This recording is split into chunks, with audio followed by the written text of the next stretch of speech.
मित्रों नमस्कार, मैं राम मोहन उपाध्याय अपने YouTube चैनल वेदिका उपाध्याय में आपका हार्दिक स्वागत करता हूं। मित्रों, हम लोग अभी तक प्राचीन भारतीय इतिहास के स्रोत के रूप में वैदिक साहित्य का अध्ययन किए हैं, जिनमें से वेद, ब्राह्मण, आरण्यक और उपनिषद आते हैं। आज हम लोगों का टॉपिक है वैदिकोत्तर साहित्य, जिनमें से मुख्य रूप से वेदांग और उपवेद आते हैं। तो हम लोगों का पहला टॉपिक है वेदांग। वेदांग जो है, जैसा कि शाब्दिक अर्थ से ही क्लियर हो रहा है कि वेदों के अंग। जो हमारा वैदिक साहित्य है उसको सही ढंग से समझने के लिए, उसका सही ढंग से अध्ययन करने के लिए वेदांग की रचना की गई। वेदांगों की कुल संख्या 6 है, जिनमें से हैं शिक्षा, कल्प, निरुक्त, छंद, व्याकरण और ज्योतिष।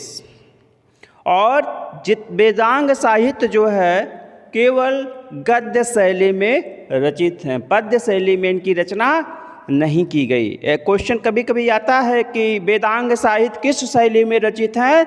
वेदांग साहित्य गद्य शैली में रचित हैं।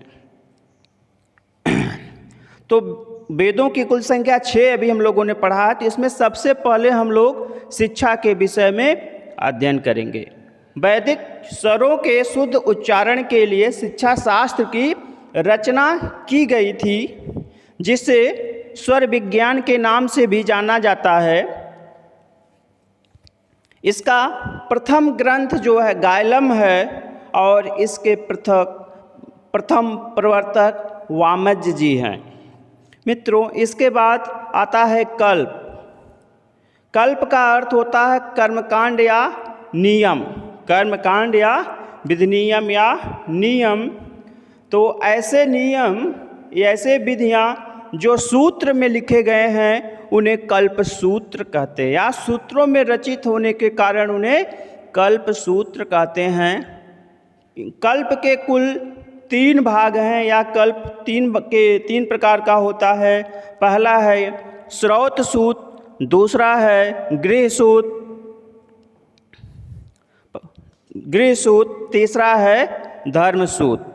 मित्रों, पहला है श्रौत सूत। श्रौत सूत का संबंध जो है याज्ञिक कर्म कांडों से है, मतलब इसमें यज्ञों से संबंधित जानकारी मिलती है। इसका समय जो है 600 ईसा पूर्व से 300 ईसा पूर्व है।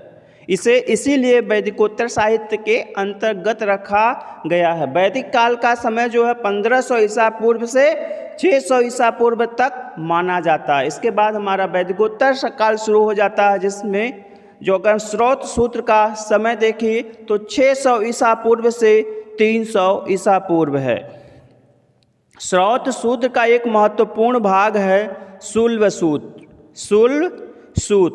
शुल्ब सूत बेसिकली जो है नाप जोख से संबंधित है, नाप जोख से संबंधित है। इसमें जो यज्ञ के समय जो यज्ञ वेदी होती थी, यज्ञ मंडप होता था, उसका आकार प्रकार कितना होना चाहिए था, ईंटों का आकार कितना होना चाहिए, वेदी का आकार कितना होना चाहिए, इन सब का विवरण शुल्ब सूत्र में मिलता है। क्वेश्चन आता है रेखा गणित का प्रारंभ किस ग्रंथ से माना जाता है? तो रेखा गणित का प्रारंभ शुल्ब सूत्र से माना जाता है, क्योंकि रेखा गणित में भी जो नाप जोख का विवरण मिलता है, उसी प्रकार से शुल्ब सूत्र में भी जो है विभिन्न प्रकार के नाप जोख की व्याख्या मिलती है। इसके बाद मित्रों आता है गृह सूत्र। तो जो हमारा गृह सूत्र है, धर्म सूत्र के बाद जो है गृह सूत्र आता है, इसका समय है 600 ईसा पूर्व से 300 ईसा पूर्व। इसमें जो है गृहस्थ जीवन से संबंधित विभिन्न प्रकार के नियमों का विवरण मिलता है कि गृहस्थों को किस प्रकार से जो है कर्मकांडों और यज्ञों का प्रावधान करना चाहिए, उसका विवरण गृह सूत्र में मिलता है। इसके रचयिता जो है आश्वलायन जी माने जाते हैं। इसके बाद आता है धर्म सूत्र। धर्म सूत्र का समय जो है, इसके जो संकलन का समय है 500 ईसा पूर्व से 200 ईसा पूर्व का है या के मध्य का माना जाता है। इसमें विभिन्न प्रकार के सामाजिक, राजनीतिक एवं धार्मिक कर्तव्यों का उल्लेख मिलता है। इसके प्रणेता जो है आपस्तंभ ऋषि जी माने जाते हैं और इसमें सर्वाधिक प्राचीन गौतम धर्म सूत्र माना जाता है। विभिन्न प्रकार के धर्म सूत्रों का उल्लेख मिलता है, जिसमें गौतम धर्म सूत्र है, आपस्तंभ धर्म सूत्र है, बौधायन धर्म सूत्र है, वशिष्ठ धर्म सूत्र है, सांख्यायन धर्म सूत्र है, आशुलायन धर्म सूत्र है और इन सभी धर्म सूत्रों में सबसे प्राचीन गौतम धर्म सूत्र को माना जाता है। इसके बाद मित्रों आता है व्याकरण। जो हमारा व्याकरण है, व्याकरण का मुख्य कार्य क्या होता है? व्याकरण का मुख्य कार्य होता है भाषा को वैज्ञानिक शैली प्रदान करना, भाषा को व्यवस्थित स्वरूप प्रदान करना। व्याकरण का प्राचीनतम ग्रंथ अष्टाध्यायी है, अष्टाध्यायी है जिसके लेखक पाणिनि जी हैं।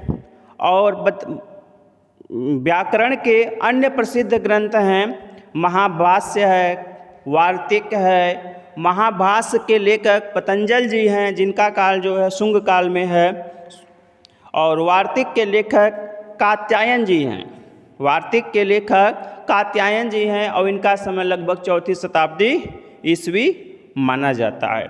और इन 3 ऋषियों को मुनित्रय की संज्ञा दी जाती है। मुनित्रय पाणिनि, पतंजल, कात्यायन।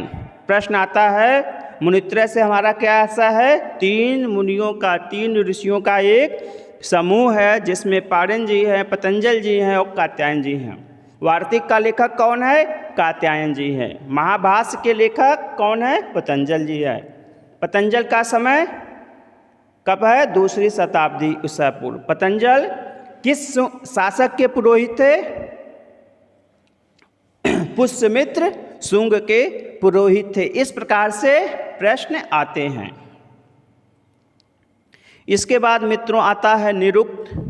निरुक्त जो है, निरुक्त का अर्थ ही होता है व्युत्पत्ति शास्त्र, मतलब किस प्रकार से जो है शब्दों की उत्पत्ति हुई है उसका वर्णन निरुक्त में मिलता है। निरुक्त के प्रथम आचार्य कश्यप ऋषि को माना जाता है और इसका प्रथम साहित्य निघंटु है। इसका प्रथम साहित्य निघंटु है। वर्तमान समय में निघंटु जो है उपलब्ध नहीं है।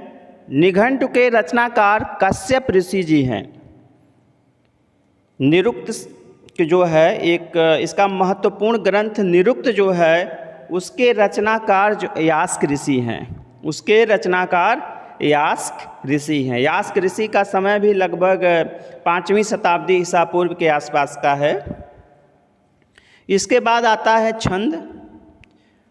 तो छंद जो है पद्यों को चरणों में सूत्रबद्ध करने के लिए छंद की रचना की गई है, जिसे चतुष्पदी वृत्त के नाम से भी जाना जाता है। चतुष्पदी वृत्त का आशय क्या है? छंदों को ही चतुष्पदी वृत्त के नाम से जाना जाता है। और छंदों का प्राचीनतम ग्रंथ है छंद शास्त्र, जिसके लेखक पिंगल जी हैं, जिसके लेखक पिंगल जी हैं।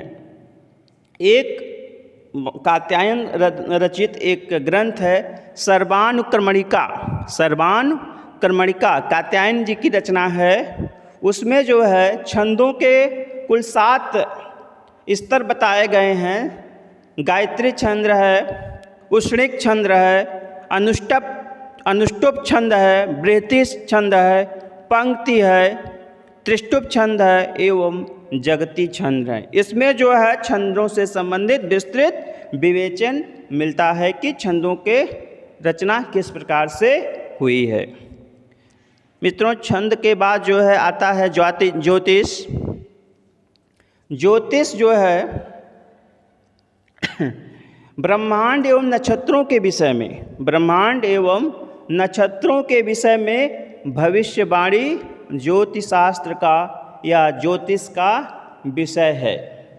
ज्योतिष में क्या होता है, हमारा जो ब्रह्मांड है, हमारा जो पूरी सृष्टि है और जो विभिन्न प्रकार के ब्रह्मांड में नक्षत्र हैं उनके विषय में, ग्रह नक्षत्र हैं उसके विषय में भविष्यवाणी करना ज्योतिष का मुख्य विषय है।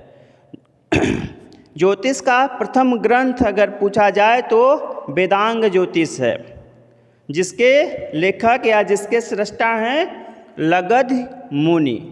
ज्योतिष के कुछ अन्य ग्रंथ हैं, गार्गी संहिता है, बृहद संहिता है, नारद संहिता है और नारद संहिता है। ये सब जो है ज्योतिष के प्रसिद्ध ग्रंथ हैं। तो मित्रों, आज का वीडियो मैं यहीं पे समाप्त करता हूँ